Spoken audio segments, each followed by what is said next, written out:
I'm Melanie Schickler. It's been 2 weeks since our last show, so we're well into the NHL and NBA playoffs. But we still have the NFL and MLB covered in today's show, so let's jump right into it for pick number 6. On Thursday, Albert Pujols hit his 2,000th RBI, joining Hank Aaron, Babe Ruth, and Alex Rodriguez as the only players in MLB history to hit 2,000 or more RBIs. What a way to get it done, too, hitting a home run for his 639th of his career. Here's a look at the milestone. This one's out to deep left field, and that is long gone. Big fly for Albert Pujols. Career RBI number 2,000.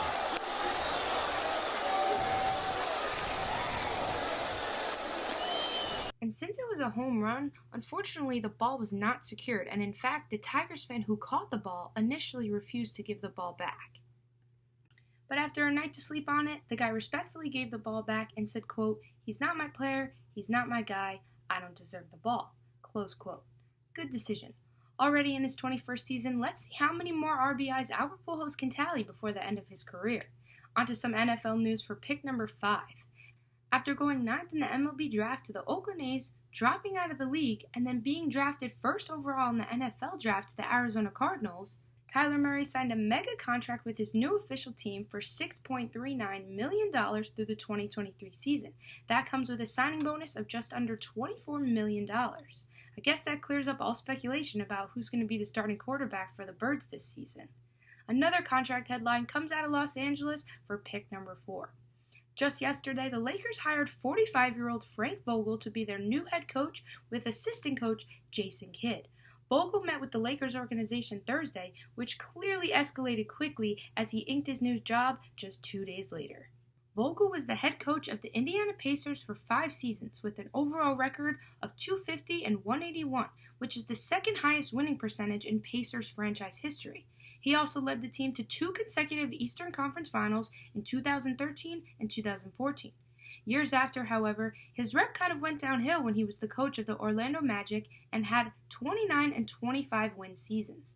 Los Angeles seemed to look past that and believe in him to turn these Lakers around. I mean, with LeBron James on your team, I don't think it'll be that difficult to turn your team around as opposed to other teams at the bottom of the totem pole. For pick number 3, we go over to the man that led his team to the 3rd round of the Stanley Cup playoffs.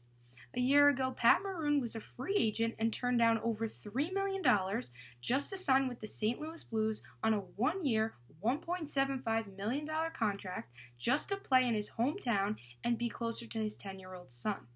About a year later, Maroon was the hero of Game 7 with this wild double overtime goal, sending his team forward to the Western Conference Finals.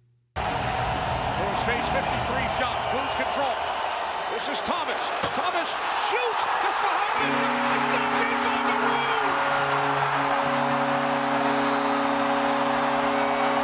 Maroon. Look at his son's reaction. This is priceless. And to score a big goal like that in front of my hometown, my son was in the stands tonight, fiance, friends, family, but my linemates, I got to give credit to my linemates. They battled with me all year. Now that's a proud son. For pick number 2, we go over to Game 6 in Houston. All I can say is that typical Steph Curry showed up in that second half, even with 3 fouls. To be able to mentally recover after having 0 points in the first half and being totally shut down is remarkable. It was as if one player played the first half and another player played the second half. He went 0 for 5 on field goals and 0 for 2 on 3-pointers in the first half. In the second half, though, he went 9 for 15 on field goals, 4 for 9 on threes, and a perfect 11 for 11 on free throws. He contributed over 50% of the team's points in the second half and put his team on his back with superstar Kevin Durant out and watching the game from back home in the Bay Area. To me, the Rockets had their best opportunity to win Game 6 and send the series back to Oracle, but they let their opportunity slip away. Durant was out of the lineup, the Rockets were home, and they held Steph scoreless in the entire first half. I guess they have to wait a whole nother year to try to take down the Warriors. For pick number 1, we go to the crazy Game 7s that we had today. First, we go to the Pepsi Center in Denver.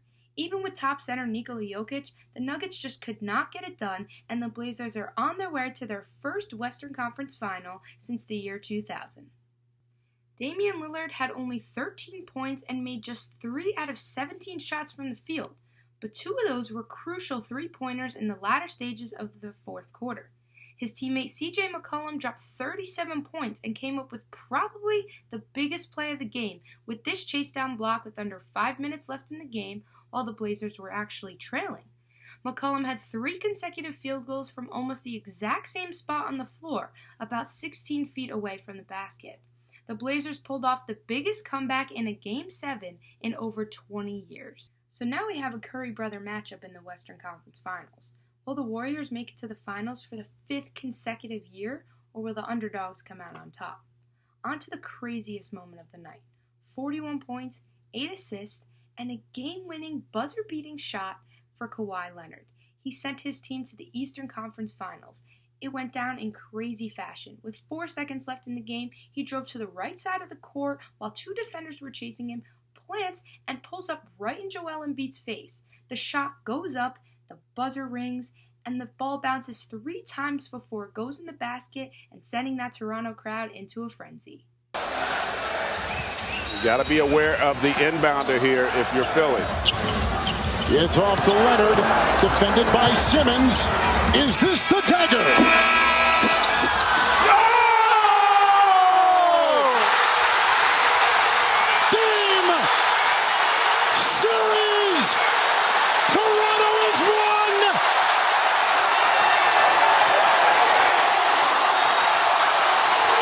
Believe it or not, that was the first Game 7 buzzer-beating game-winning shot in NBA history, so no one has ever felt that before.